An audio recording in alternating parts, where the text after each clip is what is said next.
pagod dahil mas pagod sila.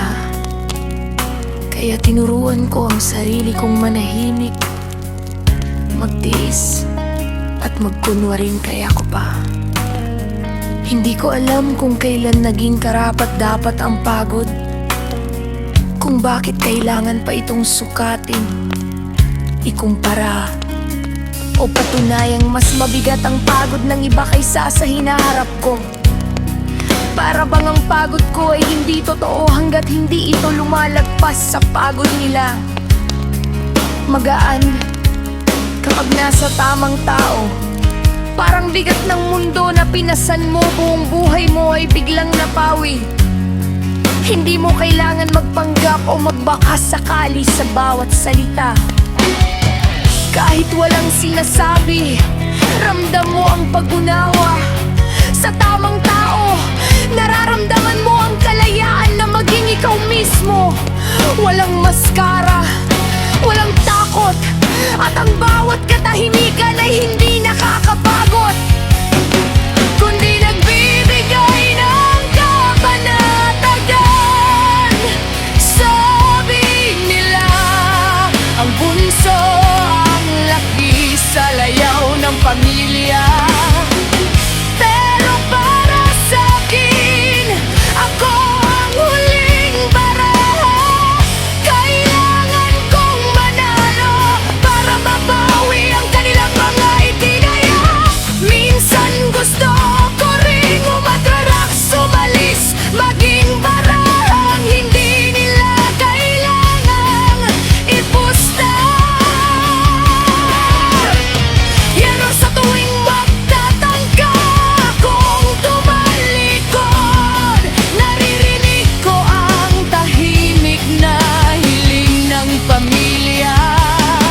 Ang pakiusap na huwag kong hayaang masayang ang lahat ng hirap at pag-asa inilaan nila.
Bawat kwentong pagmatulog, bawat yakap dahil balang araw, boses mo na lang ang maririnig mo